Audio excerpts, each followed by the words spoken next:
Oke, bismillahirrahmanirrahim. Assalamualaikum warahmatullahi wabarakatuh. Waalaikumsalam warahmatullahi wabarakatuh.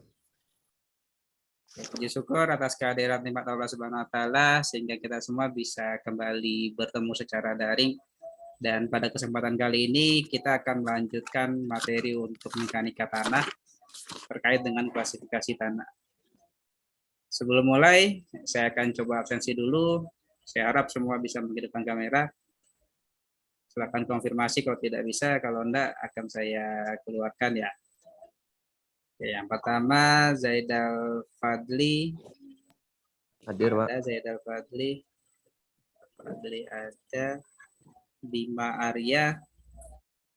Hadir, Pak. Mana? Oke. Kemudian Rozi. Hadir, Pak. Nah, Rozi. Oh, sorry. Mita. Hadir, Pak. Tak ada. Gufairoh. Hadir, Pak. Ya. Kemudian siapa lagi? Muhammad Rizky. Hadir, Pak. Rizky hadir. Rufairo hadir. Muhammad Rizky hadir. Ada lagi enggak yang belum saya panggil? Zaidal ya? Hadir, Pak. Oke, sudah semua kan ya? Ada yang belum saya panggil? Sudah, Pak. Oke, kalau begitu kita langsung saja. Jadi pada pertemuan keempat kita membahas mengenai batas Atterberg. Jadi di batas Atterberg kita membagi untuk suatu sampel tanah mana batas solidnya, mana batas cairnya, mana batas plastisnya, dan di akhir saya minta kalian secara berkelompok untuk mencari beberapa contoh soal terkait dengan klasifikasi tanah yang sebenarnya akan berkaitan dengan materi yang akan saya sampaikan pada kesempatan kali ini. Sudah hampir semuanya mengumpulkan, ada 2 orang yang belum mengumpulkan. Jadi saya asumsikan semua sudah menyelesaikan pengerjaannya. Jadi saya harap nanti untuk semua kelompok bisa mengupload dokumen yang sama ke Google Classroom. Tapi mungkin nanti presentasinya tidak di sore ini ya. Kita usahakan mungkin di pertemuan ke-6 sebelum kita mulai materi, kita akan presentasi dulu untuk kelompoknya. Oke, pada kesempatan kali ini saya akan sedikit pengantar saja mengenai klasifikasi tanah. Dan mungkin nanti kalau memang ada koreksi dari kalian, sebelum nanti dipresentasikan, masih saya persilakan. Jadi yang saya lihat nanti adalah materi yang terakhir kalian upload di Google Classroom nantinya. Oke, kita mulai saja. Seperti biasa kalau ada pertanyaan, langsung hidupkan mikrofon atau bisa di kolom chat saja kalau ada terkendala terkait dengan sinyal nantinya. Pada kesempatan kali ini, kita akan terfokus di 2 sistem klasifikasi. Yang pertama Unify, yang kedua adalah AASHTO, ASHTO yang nantinya ini saya lebih ke secara singkatnya saja mengenai masing-masing sistem klasifikasi. Oke, kita berangkat dari dasarnya terlebih dahulu. Kenapa kita membutuhkan klasifikasi tanah? Mengapa kita butuh melakukan mengklasifikasikan tanah? Yang pertama adalah dengan kita bisa mengidentifikasi bagaimana klasifikasi tanahnya, maka kita akan bisa menghitung nantinya bagaimana penurunan bangunan atau terkait dengan kompresibilitas tanah. Yang ini pembahasannya lebih lengkapnya nanti akan kita bahas pada pertemuan setelah ujian tengah semester. Kemudian dari penentuan klasifikasi tanah, kita juga bisa menentukan kecepatan laju aliran dari suatu kolom tanah yang nantinya kita bisa definisikan sebagai koefisien permeabilitasnya. Nanti ini akan terkait dengan hukum Darcy ataupun dengan flow net nantinya. Atau nanti laju aliran di bawah turap atau bendungan. Kemudian dengan kita mengklasifikasikan tanah, kita juga bisa mengevaluasi bagaimana stabilitas tanah miring yang akan berkaitan dengan sifat atau karakteristik kuat geser tanah. Kemudian beberapa pemanfaatan lain terkait dengan hak teknis di sipil ataupun nanti di lingkungan. Jadi terkait dengan perkerasan jalan, terkait dengan pembuatan bendungan, dan lain sebagainya, ini akan sangat penting untuk kita bisa mengklasifikasikan. Jadi ini menjadi salah satu skill yang penting juga sebenarnya terkait dengan klasifikasi tanah. Karena apalagi nanti yang akan bergerak di bidang instalasi, apakah IPAL, apakah nanti terkait dengan pengolahan atau pengelolaan lindinya, ini akan sangat dibutuhkan. Meskipun nanti sebenarnya dalam penyusunan kerangka teknisnya akan ada beberapa teman-teman yang mungkin dari geologi di bagian pertanahan nantinya, ataupun mungkin di bagian sipil. Tapi setidaknya kita juga harus memiliki dasar-dasarnya terkait dengan masing-masing tadi. Nah, untuk klasifikasi tanah sendiri, setidaknya akan ada 5 jenis klasifikasi yang ada dari yang terakhir yang saya telusuri. Jadi yang pertama ada American Society for Testing Material atau ASTM. Kemudian ada Unified Soil Classification System atau USCS. Kemudian ada Association of State Highway and Transportation Official atau ASTO. Kemudian Massachusetts Institute of Technology System atau MIT. Dan yang terakhir dari US Department of Agriculture Soil atau USDA-nya dari Amerika Serikat. Jadi secara umumnya 5 ini yang sudah beberapa kali digunakan dan umum digunakan.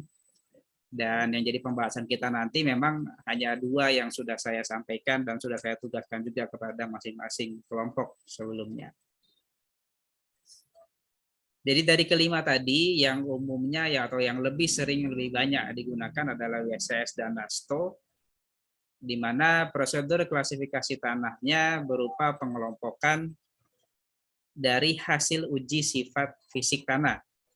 Jadi pengelompokan tanahnya berdasarkan sifat fisiknya dari si tanah tadi, atau partikel-partikel atau butiran-butirannya.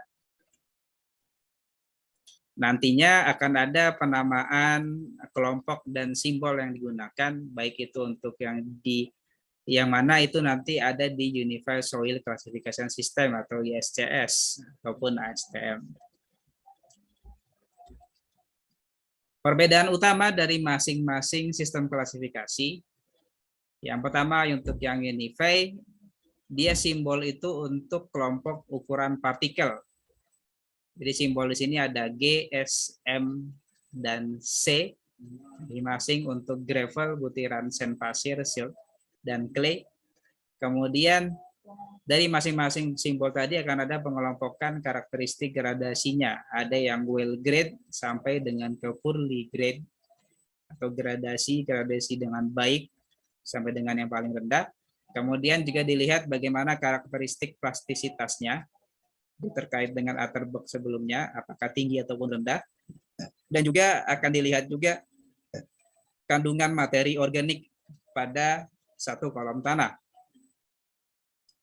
Kemudian untuk A1 sendiri, nanti simbolnya penggunaan A1 sampai dengan 3 untuk tanah granuler atau coarse grain, dan A4 sampai dengan 7 untuk tanah seed clay atau fine grain-nya. Nantinya untuk sistem klasifikasi Unified, jadi pembedanya itu dengan menggunakan saringan nomor 200, di mana asumsi yang dibuat adalah untuk yang lolos kurang dari 50% dari saringan nomor 200, maka itu yang nantinya termasuk ke dalam tanah butiran kasar. Jadi dalam hal ini adalah dalam bentuk kerikil dan pasir. Sedangkan yang kurang dari 50% lolos saringan nomor 200 ini yang tanah butir halus atau lanau lempung. Tadi di awal memang pembagian klasifikasinya atau pengelompokannya berdasarkan ukuran atau berdasarkan sifat fisiknya dari ukuran butiran dan terkait dengan plastisitas yang berkaitan dengan air dan unsur organik pada suatu kolom tanah atau sampel tanah. Kemudian ini lebih detailnya terkait dengan sistem Unify, ada 2 huruf. Huruf pertama dan kedua, yang pertama ini terkait dengan ukuran partikelnya, mulai dari kerikil yang paling besar sampai dengan lanau ataupun lempung organik. Kemudian huruf keduanya terkait dengan gradasi, kemudian apakah ada kandungan lanau lempung, kemudian terkait dengan sifat plastis dari si sampel tanahnya. Nah, ini rangkuman terkait dengan sistem klasifikasi tanah Unify. Jadi untuk pengelompokan ada divisi-divisi utama, ada 2 divisi utama di sini. Nanti secara spesifik akan ada pengelompokan yang membagi jenis-jenisnya, ada yang kerikil gradasi baik, sampai kan nanti pasir berlempung campuran pasir lempung. Jadi masing-masing akan ada pengujian terkait dengan batas Atterberg, terkait dengan nilai plastisitas tentunya.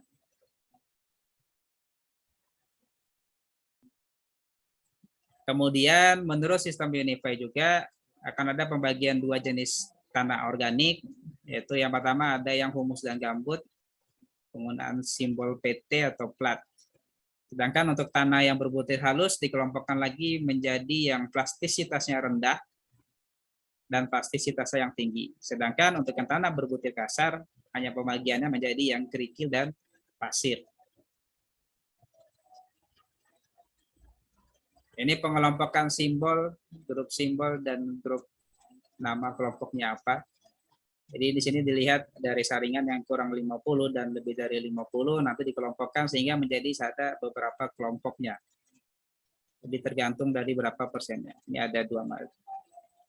Sama dia. Kemudian ini gambaran untuk yang ASTO.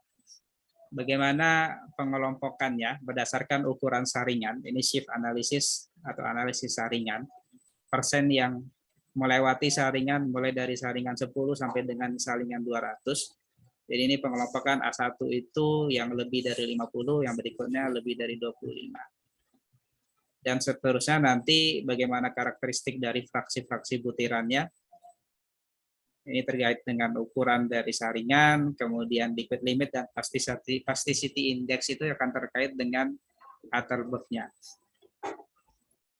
Jadi di awal sudah dibagikan, kalau dalam pengelompokan di ASTO ada 2 kelompok pertama. Yang pertama yang material granular, yang kedua adalah yang lanau lempung ya. Ini kelanjutannya lagi dengan pengelompokan yang lebih lengkap lagi. Jadi sebagai contoh di A1 itu ada yang A dan ada yang B nantinya. Itu mungkin ya sebagai pengantar dan saya rasa cukup sekian saja. Apabila ada pertanyaan ataupun tanggapan saya persilahkan. Jadi nanti sebenarnya akan saling berkaitan ini klasifikasi tanah yang seperti apa. Nanti akan berkaitan. Jadi setelah ini kita akan